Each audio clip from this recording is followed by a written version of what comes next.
7 PM. सही है। Live start. Good morning student, this is my first class for the jet preparation 2020। जैसा कि आप लोग जानते हैं जेट की परीक्षाएं होने वाली है 29 सितंबर को, जिसमें आपके विभिन्न तरह के क्वेश्चंस आएंगे।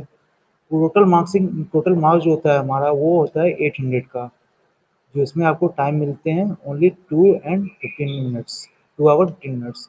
उसके बाद हम लोग देखेंगे कि इसमें सिलेबस क्या क्या आते हैं। जैसा कि आप लोग जानते होंगे, आप लोगों ने कहीं पढ़ा भी होगा या फॉर्म भरते समय जानते होंगे, physics, chemistry, bio and agriculture. उससे उम्मीद है कि सारे बच्चे एग्रीकल्चर की प्रिपरेशन कर रहे होंगे और जेट में अपीयर हो रहे होंगे एग्रीकल्चर यूनिवर्सिटी में आने के लिए। तो स्टार्टिंग हम लोग करते हैं एग्रीकल्चर से। एग्रीकल्चर में आपके जो 3 ब्रांच होते हैं वो आप पूछे जाते हैं क्वेश्चन उसमें से।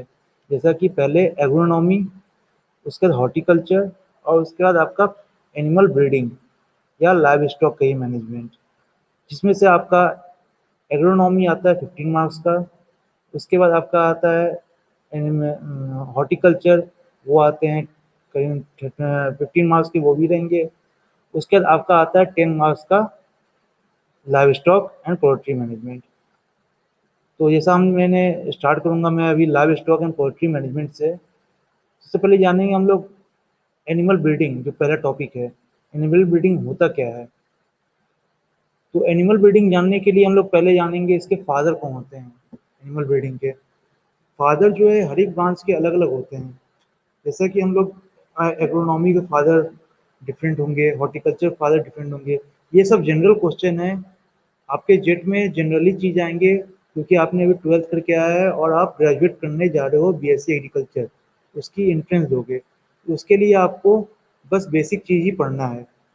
जैसे सब सबसे पहले तो सारे फादर पढ़ लो, horticulture, agronomy, plant breeding, genetics, है ना, ये सब के फादर पढ़ लो। कहीं से भी क्वेश्चन पुटअप हो सकता है। तो एक टॉपिक हो गया पहला कि आप सारे फादर जान लो। उसके बाद मैं अभी पढ़ा रहा हूँ आपको animal husbandry and poultry management. तो जिसमें आपके फादर जो हैं वो होंगे आपके सर रॉबर्ट बेकवेल, जो होते हैं सर रॉबर्ट बेकवेल। वो फाउंडर हैं एनिमल ब्रीडिंग के, और फादर का नाम है जे एल लूश। जे एल लूश ये हमारे एनिमल ब्रीडिंग के फादर हुए। सेकेंड चीज़, अब हम लोग जानेंगे इसका, इसमें आपका क्या क्या पढ़ना है, आपको कैसे कैसे तैयारी करनी है। सपोज एग्रोनॉमी, एग्रोनॉमी में आप पढ़ेंगे स्टार्टिंग में कि फादर ऑफ एग्रोनॉमी। तो फादर ऑफ एग्रोनॉमी जैसा कि सब लोग जानते हैं पीटर डी क्रेंजी। पीटर डी क्रेंजी जो है वो फादर ऑफ एग्रोनॉमी है। उसके बाद एग्रोनॉमी होता क्या है उसके बारे में जान लेंगे। हमारे पास इंडिया में सीजन कितने होते हैं, जैसे खरीफ, रबी, जायद, ये होते हैं सोइंग सीजन। फिर सोइंग क्या होती है, प्लांटेशन क्या होती है, नर्सरी क्या होती है, ये सारी चीज़ के बारे में आपको यहाँ पे जानकारी दी जाएगी। उसके बाद हमारा जो आता है कि हमारा क्लाइमेट कैसा है, या जहाँ पे जो प्लांट ग्रोथ करना है वहाँ क्लाइमेट कैसा है, वही उस वैरायटी की प्लांट का जो है प्रोडक्शन यहाँ पर क्रॉप का यहाँ पे होना चाहिए।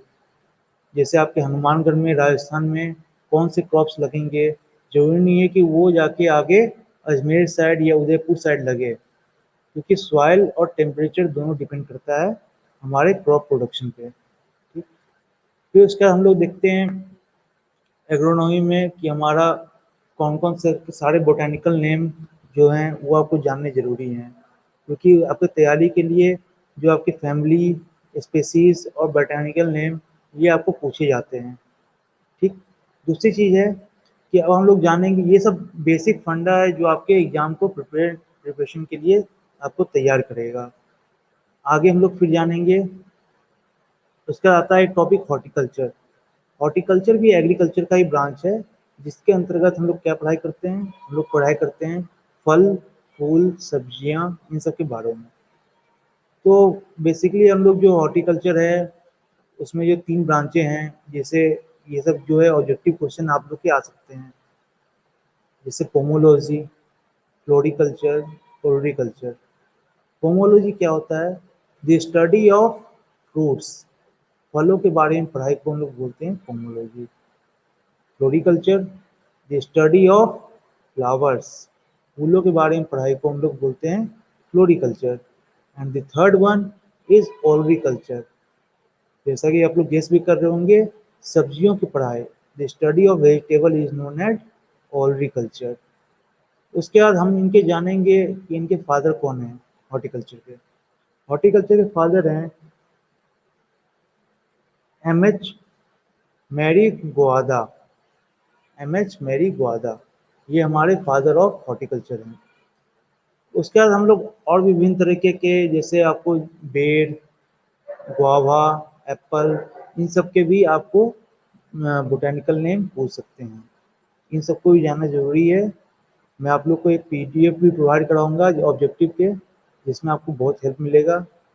उसके बाद ये हो गया आपको एग्रोनॉमी, हॉर्टिकल्चर। अब आते हैं animal breeding, poultry, live stock, ये सारे चीज़ जो है आपको एक एनिमल साइंस में ही पढ़ने को मिलता है। एनिमल साइंस में बेसिकली आपको पूछा जाता है क्वेश्चन ब्रीडर्स, आपके कौन कौन से ब्रीडर्स हैं। जैसे सपोज बुफेलो, बुफेलो का जूलॉजिकल नेम क्या है, तो बुफेलो का जूलॉजिकल नेम, उसका उसके ब्रीडर्स, शिप के जूलॉजिकल नेम, उसका ब्रीडर्स। फिर उसके बाद कुछ क्वेश्चन ऐसे आते हैं जीके के नॉर्मल क्वेश्चन जो हैं, जो कम्पिटिटिव एग्जाम में ज़्यादातर पूछे जाते हैं। जैसे कि हम लोग जो अपना मिल्क प्रोडक्शन होता है, वो पूरे ऑल ओवर वर्ल्ड में कहाँ सबसे ज़्यादा होता है, ये सब जनरल क्वेश्चन है। तो जैसा कि आप लोग जानते हैं कि India is the highest milk production country in the world, है ना। तो ये सब हम लोग को जानना जरूरी होता है।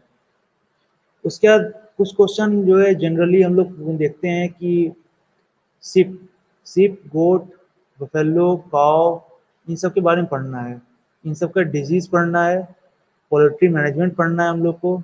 ये सारे सिलेबस और आपके कोर्सेज हैं जिनसे आपकी तैयारी होगी जेट की। उसके बाद बात करते हैं फिजिक्स, केमिस्ट्री, बायो। ये फिजिक्स, केमिस्ट्री, बायो, जैसा कि आप अभी 12th करके आ रहे हैं, तो जनरली आप मैक्सिमम चीज़ जानते ही होंगे। और वैसे मैं आपको पीडीएफ प्रोवाइड भी करवाऊंगा जो ऑब्जेक्टिव क्वेश्चन आते हैं। जनरली बायोलॉजी से पूछा जाता है कि what is cell, cell theory, किसने सेल को डिस्कवर किया। ये सब जनरल क्वेश्चन है आपके तैयारी के लिए, वो आपको देखना है। उसके बाद हमारा आता है टॉपिक कि फादर ऑफ जेनेटिक्स। जेनेटिक्स में आपका सेल डिवीजन पूछा जाता है, माइटोसिस, मियोसिस, इसके अंतर्गत जो जितने स्टेजेज होते हैं वो आप पढ़ लो। और मैं बताऊंगा भी आपको पीडीएफ के थ्रू कि उसमें क्या क्या करना है, कैसे कैसे तैयारी हो, कहाँ कहाँ से हमारा क्वेश्चन पुटअप होता है। अब हम लोग आते हैं नेक्स्ट टॉपिक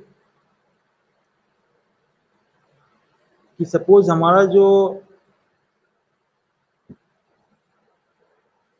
बफेलो होते हैं, बफेलो में एक वैरायटी होती है, बफेलो की वैरायटी जो है आपके इधर अ, हरियाणा साइड जो चलती है, पंजाब साइड जो चलती है, उन सब के बारे में आपको ज़्यादा जानकारी लेना ज़रूरी है, क्योंकि मैक्सिमम क्वेश्चन इन्हीं सबसे पूछा जाता है।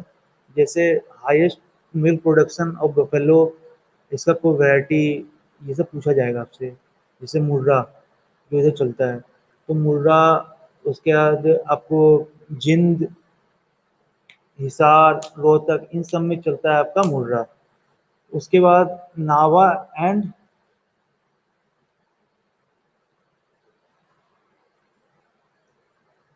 एक नावा वैरायटी है जो पंजाब साइड से हमारी डेवलप हुई है और आपका मिल्क प्रोडक्शन ज़्यादा होता है। उसके बाद हम लोग टॉपिक बात करेंगे अब आगे कि इसके डिजीजेस, डिजीजेज जो होते हैं जैसे फुट एंड माउथ डिजीज, ये सारे डिजीज अवेलेबल हैं जो गाँव में होती हैं, सिप में होती हैं, बफेलो में होती हैं। उनको आप क्या करना है कि उनके बारे में नॉलेज लेना है जनरली चीज़, कि कहाँ से इसका प्रोडक्शन ओरिजिनेटेड होता है और क्या-क्या इनसे रोग हो सकता है, इनके वैक्सीन्स क्या हैं, इनका निवारण जो होता है वो कैसे करते हैं। उसके बाद हम लोग आते हैं टॉपिक पे, बेसिकली हमारा फंडामेंटल ऑफ एग्रीकल्चर, तो इसके बारे में जानना ज़रूरी है। फंडामेंटल ऑफ एग्रीकल्चर कहने का मतलब आपका कि जैसे एग्रोनॉमी या हॉर्टिकल्चर और या फिर एग्रीकल्चर, ये सब वर्ड कहाँ से आए हैं, लैटिन हो, ग्रीक हो, स्पेनिश जो भी हो, तो हम लोग इसके बारे में भी जानेंगे। तो जैसे हमारा एग्रोनॉमी वर्ड कहाँ से आया है, किन दो वर्डों से मिला है, जैसे एग्रो प्लस नोमस, उस तरह हॉर्टिकल्चर, हॉर्टी प्लस कल्चरा। तो ये सब वर्ड जो हैं, ये सब टर्म जो है, इन सबको जानना जरूरी है, जो जनरली हमारे एग्रीकल्चर में पूछे जाते हैं।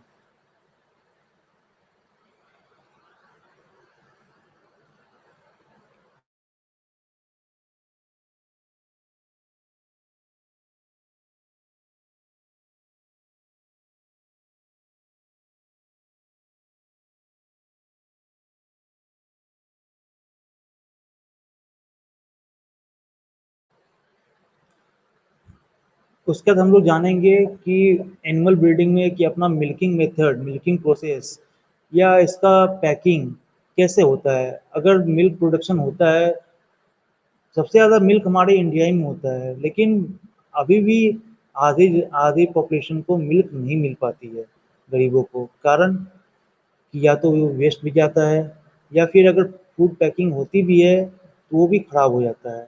और मैक्सिमम हम लोग अपना क्या करते हैं, अपना हम लोग आउट ऑफ कंट्री भेजते हैं प्रोडक्शन, या फिर उसके प्रोडक्ट बना के आउट ऑफ कंट्री भी जाती है। ये सब चीज़ें हैं। तो इसका हम लोग क्या फूड पैकिंग ये सब देखेंगे। उसके बाद जो जनरल मेडिसिन होते हैं एनिमल के लिए, जैसे जनरल मेडिसिन में कहा जाए कि जैसे फुट एंड माउथ डिजीज, है ना, ये सब जो है डिजीजेज, उनके लिए जो जनरल मेडिसिन होती हैं वो हम लोग को देखा जाएगा। उसके बाद आता है अपना जैसा कि आपके सिलेबस में है कैमल और डेयरी साइंस। कैमल भी हम लोग पढ़ना है, कैमल के बारे में, उसकी वैरायटीज, इसके डिजीज, उसका मैनेजमेंट, ये सारी चीज़ जानने हैं। उसका हमारा आएगा dairy, dairy science. Dairy science में आपका बेसिकली आता है कि अ, जो टेम्परेचर होते हैं डेयरी के लिए, मीन्स दूध को हम लोग कैसे प्रिजर्व करें, है ना। पास्चुराइजेशन नाम आपने टर्म भी सुना होगा, पास्चुराइजेशन होता क्या है, पास्चुराइजेशन कैसे करते हैं, है ना। तो ये सब चीज़ें जो हैं हम लोग को जाननी पड़ेगी, और इसके बारे में आपको तैयारी करना है। उसका हमारा आता है bio waste management. Bio waste management का मतलब है जैसे काउ डंग, उसके बाद गोट, गोट से जो वेस्ट मटेरियल निकलते हैं, ये सब चीज़ें जो हैं आपको प्लांट्स के लिए बहुत ही लाभदायक होता है। तो उसका हम लोग यूज़ और यूटिलाइज कैसे करें, जैसे काऊ का यूरिन, वो भी हमारे सॉइल के लिए और प्लांट्स के लिए लाभकारक होते हैं। जैसे अब बायोगैस भी सुने होगा आपने, तो काऊ डंग जो है, काऊ डंग से भी आप बायोगैस या एनर्जी आप रिलीज कर सकते हो, उसको प्रोवाइड कर सकते हो। उसके बाद आपका आता है फीडिंग या एनिमल न्यूट्रिशन। तो एनिमल न्यूट्रिशन जो है उन पे भी हम लोग चर्चा करेंगे। एनिमल न्यूट्रिशन जो है उसके अंतर्गत जो गाय गाय को, बफेलो को, या जो भी चीज़ हम फीड करवाते हैं, चाहे वो ग्रीन मैन्योर्स में हो या वो सूखे में हो। तो ग्रीन मैन्योर्स में जो भी हमारी फसलें होती हैं, जो चारे वाली, उनको कटिंग करके कैसे दें, किस अनुपात में दें, किस रेशियो में दें, उनका पर डे का राशन या पर डे का रेशियो क्या है जिससे वो फीड करें, और हमारा मिल्क प्रोडक्शन या जो भी हो उनका प्रोडक्शन अच्छा होता है वो। जैसे अब आता है next topic, milking of cow and bullock, pregnant and milking cow and bullock. Cow और बुलक, अब ऐसे इनमें रिप्रोडक्शन सिस्टम कैसे होता है, किस तरह का इनका रिप्रोडक्शन सिस्टम है, इनका स्टमक कितने पार्ट्स में होते हैं, ये सब चीज़ हम लोग इस जानकारी लेंगे। उसके बाद आपका आता है सिलेबस हॉर्टिकल्चर का। तो हॉर्टिकल्चर में आपको जानना है ऑर्चर्ड मैनेजमेंट। ऑर्चर्ड होता क्या है, जैसे हमारा कोई भी लॉन हुआ, कैंपस हुआ, उसको व्यवस्थित ढंग से कैसे हम लोग तरीके से व्यवस्था करें, तो उसको बोलते हैं लोग ऑर्चर्ड मैनेजमेंट। उसके बाद study of following important fruit crops तो हम लोग फ्रूट क्रॉप्स के बारे में पढ़ेंगे, जिसको हम बताए थे पहले भी कि आप पोमोलॉजी बोलते हैं। उसके बाद आपका आएगा इसके बोटानिकल नेम। सभी हम लोग फ्रूट्स के मैक्सिमम फ्रूट्स जो आते हैं कॉम्पिटिटिव एग्जाम में, उनके बोटानिकल नेम, फैमिली, स्पेसीज, उसके इम्पोर्टेंस, उसके वैरायटीज़, जो हाइब्रिड वैरायटी है, नॉर्मल वैरायटी है, उसके बारे में जानेंगे। उसके बाद वहाँ का उससे फ्रूट्स का कौन सा क्लाइमेट होता है, कैसा सॉइल होना चाहिए, उसका इरिगेशन सिस्टम, ये सारी चीज़ हम लोग को जानना है। अब प्रोपेगेशन, प्रोपेगेशन एक मेथड है जिसके अंतर्गत पौधों का ग्रोथ होता है। प्रोपेगेशन कई तरीके से होता है, जैसे आपका स्टेम से भी होता है, लीफ से भी होता है ना। तो उसके बाद आपका क्या रूट से भी होता है प्रोपेगेशन। तो ये सब चीज़ प्रोपेगेशन के अंतर्गत आती हैं, जिसके बारे में आगे आपको जानकारी मिलेगा, इसके बारे में पढ़ाया जाएगा। तो ये हो गया आपका प्रोपेगेशन मेथड। दूसरी चीज़ है अपना प्लांटिंग। प्लांटिंग मतलब जैसे नर्सरी से कुछ प्लांट ऐसे होते हैं जिसको हम लोग डायरेक्ट सीड डाल के भी प्लांटेशन कर सकते हैं। कुछ प्लांट्स ऐसे होते हैं कि आपको कुछ प्लांट ऐसे होते हैं कि आपको ट्रांसप्लांटिंग की जरूरत पड़ती है। ट्रांसप्लांटिंग करने का अर्थ है कि एक पौधे को नर्सरी से हटा के दूसरी जगह लगाना, उसको बोलते हैं हम लोग ट्रांसप्लांटिंग। मीन्स एक स्थान से दूसरे स्थान शिफ्ट करना। जैसे फॉर एग्जांपल क्रॉप में आप देख लें तो आपका राइस, राइस ट्रांसप्लांटेशन होता है। आपको उसकी नर्सरी बेड बनानी पड़ती है, वहाँ से ट्रांसप्लांट होके वो फील्ड में लगता है, तो इसको ट्रांसप्लांटिंग बोलते हैं।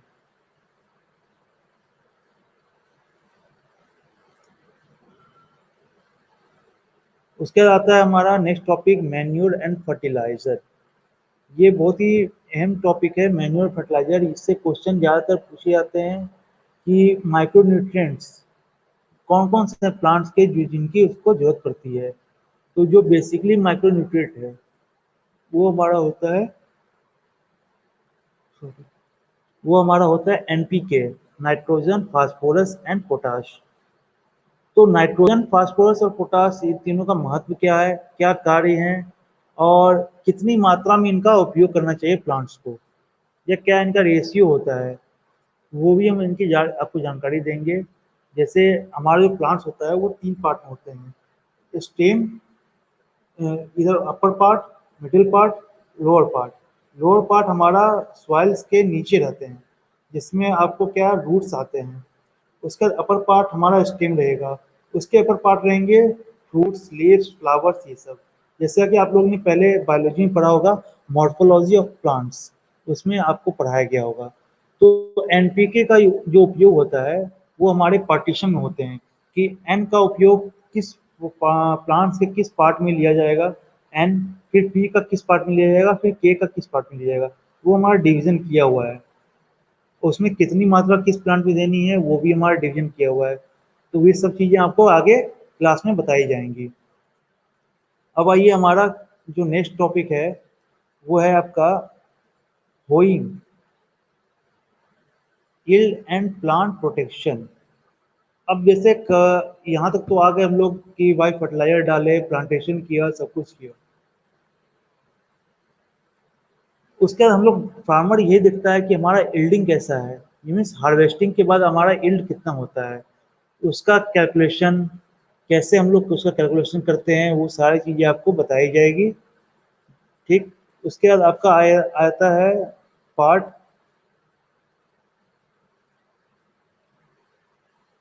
Plant protection of following fruits and vegetables.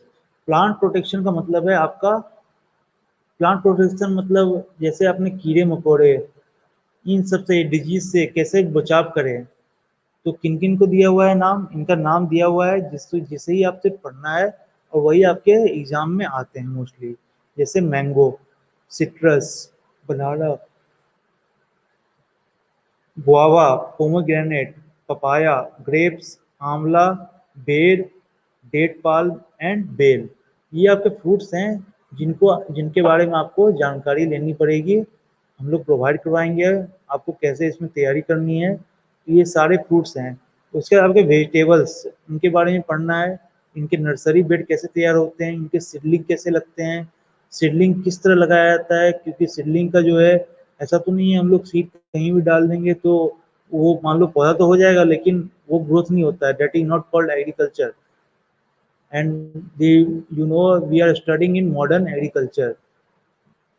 जो एग्रीकल्चर हेरिटेज था अपना, उससे हट के आज के डेट में एग्रीकल्चर काफ़ी आगे बढ़ चुका है, क्योंकि मोर देन अप्रॉक्स एक क्वेश्चन पूछा जाता है कि कितनी प्रतिशत जनसंख्या इंडिया की एग्रीकल्चर पर डिपेंड करती है, तो more than 50%, it is approx 58%। ये क्वेश्चन पिछले बार आपके जेट एग्जाम में आ चुका है।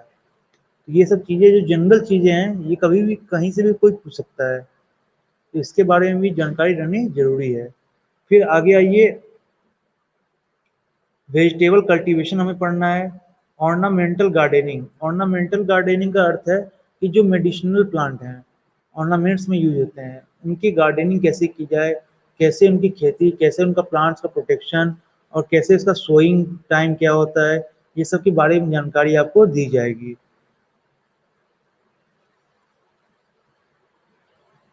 फिर आइए आपका आता है फ्लावर कल्टीवेशन। जैसा कि अभी थोड़ी देर पहले बताया था मैंने कि हॉर्टिकल्चर के 3 ब्रांच, जिसमें एक फ्लोरिकल्चर भी आता है, द प्रोडक्शन या कल्टीवेशन ऑफ फ्लावर्स। तो फ्लावर कल्टीवेशन भी आपको पढ़ना है। क्वेश्चन यहाँ से पुटअप हो सकता है कि the cultivation of flower is known as, तो उसमें बहुत सारे ऑप्शन दिए रहेंगे आपके, हॉर्टिकल्चर भी रहेगा, ओलरिकल्चर भी रहेगा, पोमोलॉजी रहेगा। हो सकता है फ्लोरिकल्चर ना देके नन ऑफ दीज दे दे, या फ्लोरिकल्चर रहता भी है और उसके बाद लिखता है ऑल ऑफ द एबव या नन ऑफ दीज। तो कंफ्यूजन वाली बात नहीं है कि फूलों की खेती को हम लोग फ्लोरिकल्चर, सब्जियों की खेती को ओलरिकल्चर और फल की खेती को पोमोलॉजी बोलते हैं। तो ये आपको थोड़ा रिमाइंड करना पड़ेगा। उसके बाद हमारा आता है मेडिसिनल प्लांट, हो ही गया। उसके आता है मशरूम। मशरूम, मशरूम के बारे में आप लोग को पढ़ना है। मशरूम जो बेसिकली होता है वो 4 तरह के होते हैं। 4 तरह के मशरूम जो है ऑल ओवर वर्ल्ड में खाए जाते हैं। बाकी आदमी गांव के या ऐसे कहीं भी मशरूम उगता है तो वो लोग खा लेते हैं, वो this doesn't matter. But basically हमारे 4 तरह के ही मशरूम होते हैं। और मशरूम की खेती ऐसी है कि जो हम लोग घर के अंदर भी कम लागत में अच्छा प्रोडक्शन कर सकते हैं। अब एक क्वेश्चन पुटअप होता है जेट एग्जाम में मैक्सिमम, और भी एग्जाम में पुटअप होता है कि which is the best mushroom in the world, सबसे अच्छा मशरूम किसे माना गया है वर्ल्ड में। तो आंसर इसका होता है व्हाइट बटन मशरूम। वैसे आपके एग्जाम्पल में बहुत सारे रहेंगे, paddy straw mushroom, wheat straw mushroom, उसके बाद आपको रहेगा ये व्हाइट बटन मशरूम, ये सब सारे रहेंगे। तो व्हाइट बटन मशरूम जो है गोल आकार का होता है, व्हाइट होता है, बटन की तरह। हम लोग उसी का ही प्रोडक्शन करते हैं ज़्यादातर, और वो काफ़ी ज़्यादा डिमांडेबल होता है, यहाँ नहीं बल्कि इंडिया के बाहर विदेशों में भी सभी जगह व्हाइट बटन मशरूम ही खाए जाते हैं मैक्सिमम। उसके बाद आपका आता है पोस्ट हार्वेस्ट। हार्वेस्ट 2 तरह के होते हैं, एक प्री और एक पोस्ट। प्री हार्वेस्ट क्या होता है और पोस्ट हार्वेस्ट क्या होता है?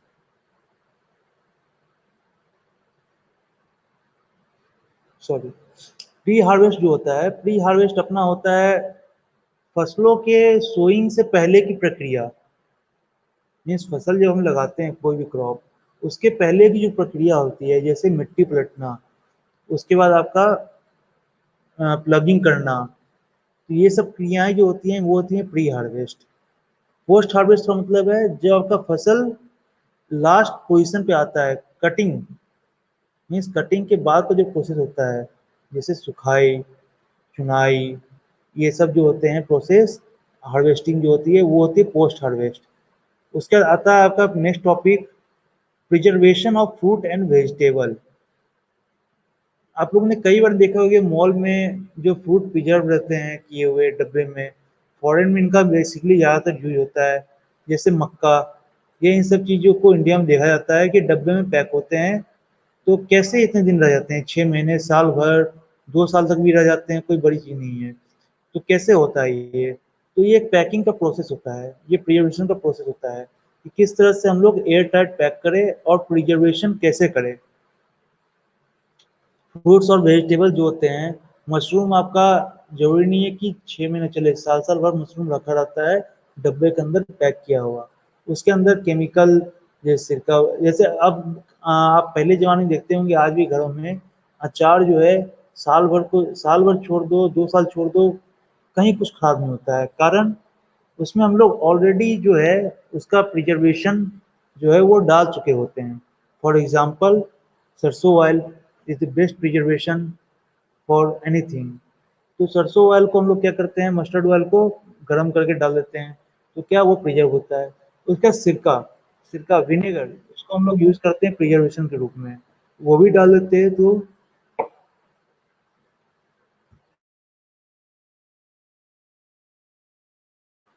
तो हमारा प्रिजर्व रहता है। तो ये सब चीज़ें नॉर्मल चीज़ें हैं जो हम लोग को जाननी ज़रूरी है कि क्या-क्या चीज़ यूज़ होता है और कैसे-कैसे करते हैं।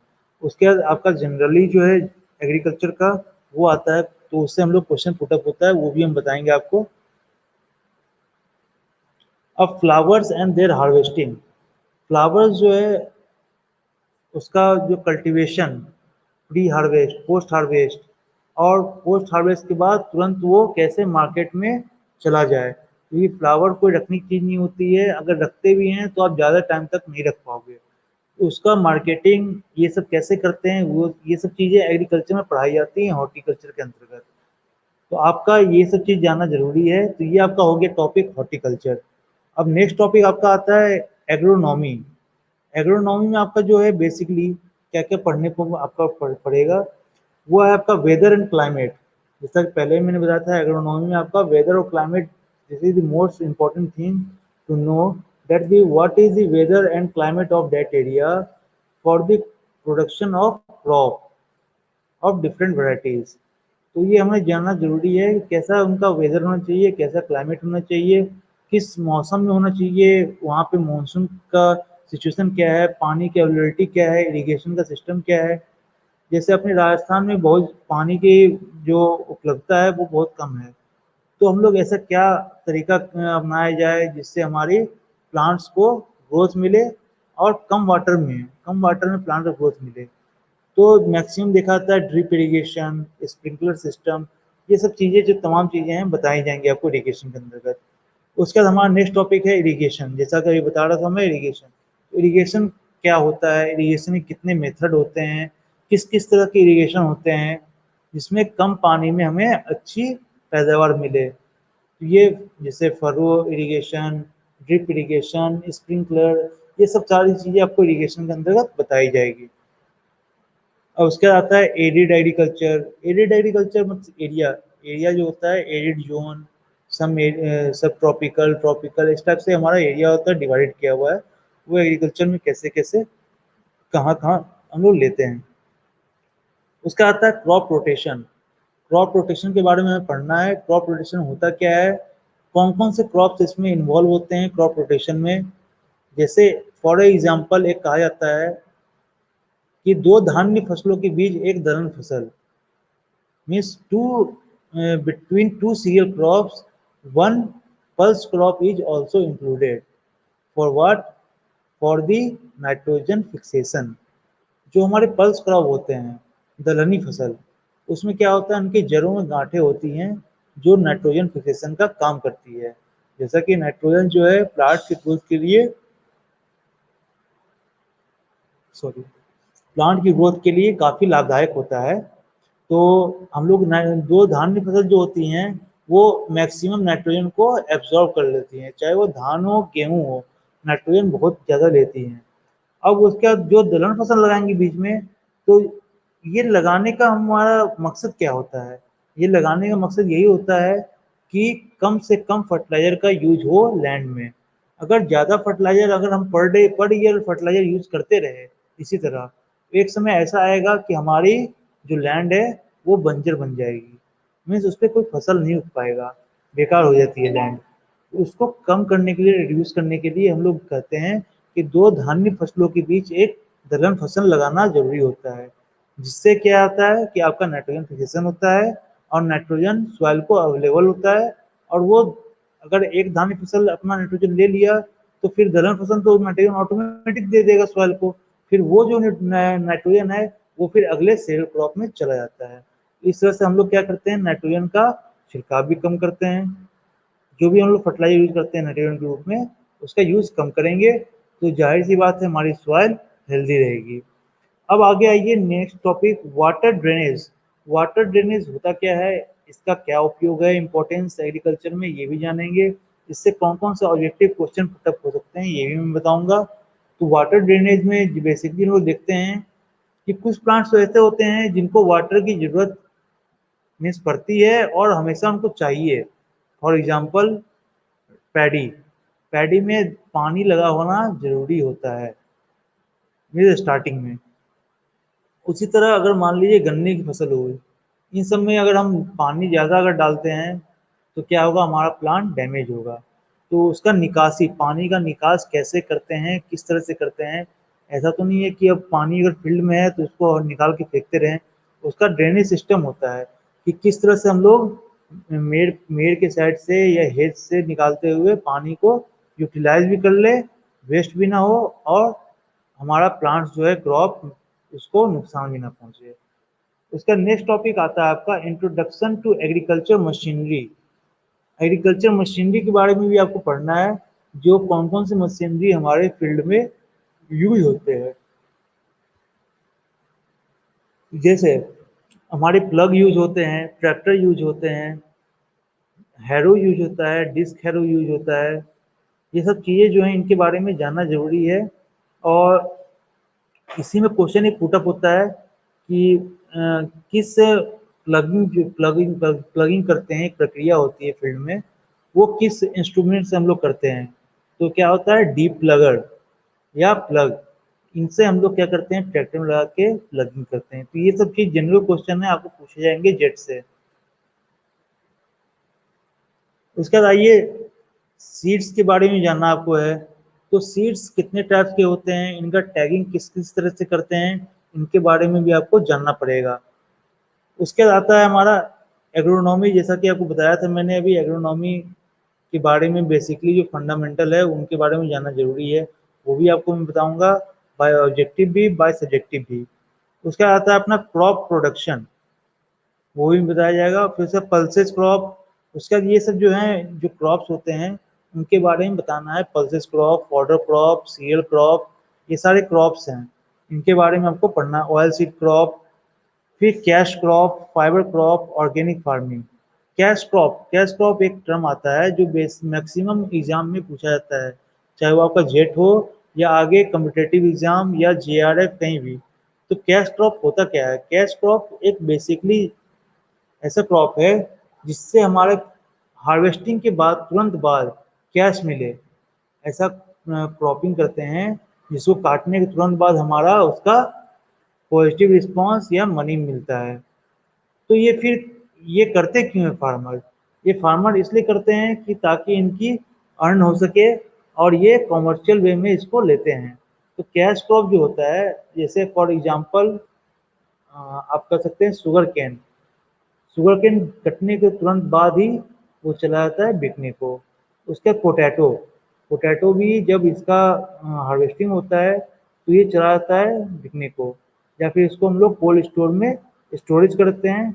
मीन्स ये सब example, for example these are all cash crops. उससे हमारा आता है कुछ टर्म्स ऐसे आते हैं जैसे कैच क्रॉप, ट्रैप क्रॉप, ये सब होते क्या हैं, ये सब कई कई क्वेश्चन में पूछ दिया जाता है। फिर आप बोलोगे कि ये तो सिलेबस था नहीं, ऐसा नहीं है। ये सारे क्रॉप जो हैं ये एक ही टर्म में आते हैं, catch crop, trap crop, catch crop. Trap crop क्या होता है, ट्रैप क्रॉप होता है कि जैसे हम लोग मेड़ जो होते हैं, जो outer line of the field, वहाँ पे हम लोग ये प्लांटेशन करते हैं ताकि हमारा जो मेन क्रॉप है जो फील्ड के अंदर वो प्रोटेक्ट रहे। फॉर एग्जांपल जैसे हम लोग साइड में हम लोग लगाते हैं सनफ्लावर। सनफ्लावर लगाने का मकसद यही होता है कि उससे जो इंसेक्ट होते हैं वो अट्रैक्ट होते हैं, और अट्रैक्ट होके उसके गंध से भागते भी हैं, उसके फूल से अट्रैक्ट होके। और जब उससे गंध निकलता है तो उससे जो इंसेक्ट होते हैं वो साइड होके निकट जाते हैं। दूसरा चीज़ है हमारा कि कुछ क्रॉपिंग सिस्टम भी आ सकता है आपके एग्जाम में। तो क्रॉपिंग सिस्टम भी आपको पढ़ाया जाएगा कि क्या होता है, जैसे इंटर क्रॉपिंग, एलए क्रॉपिंग, ये सब आपको बताया जाएगा। अब आइए ऑर्गेनिक फार्मिंग। ऑर्गेनिक फार्मिंग होता क्या है? ऑर्गेनिक फार्मिंग जो है अपना, आज के डेट में इंडिया में एक क्वेश्चन पुटअप होता है, मैक्सिमम एग्जाम में कि आपका ऑर्गेनिक स्टेट जो है वो इंडिया में कौन सा है, which is the first organic state of India where 100% organic farming is done. यहाँ पे 100% ऑर्गेनिक फार्मिंग हो रही है, तो वो स्टेट कौन सा है? तो ये सब ऑब्जेक्टिव क्वेश्चन है। वो स्टेट है असम। असम जो है इंडिया में एक ऐसा जगह है जहाँ पे ऑर्गेनिक फार्मिंग हो रही है मैक्सिमम स्तर पे, मैक्सिमम स्केल पे। तो ये सब सारी चीजें आपको पढ़ाई जाएगी।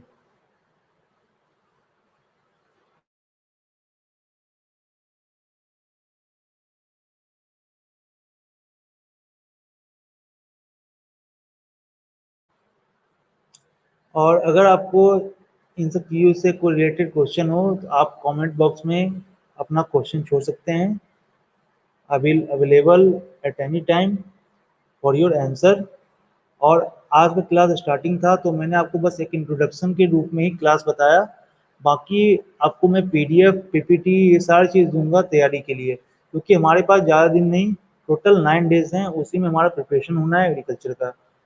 तो बेसिकली आपको जो मुझे बताना था, इंट्रोडक्शन देना था कि क्या-क्या आपको तैयारी करनी है, कैसे-कैसे आपको पढ़ना है और आगे इसको किस वे में तैयारी करें और क्वेश्चन किस टाइप से आते हैं। तो मैं आपको क्वेश्चन पेपर भी बैक ईयर के दूँगा और उसमें से क्वेश्चन पुट अप करके आपको बताऊँगा भी, समझाऊँगा भी कि कैसे इनको तैयारी करना है और ईज़िली कैसे हम लोग को लर्न करना है। Thank you.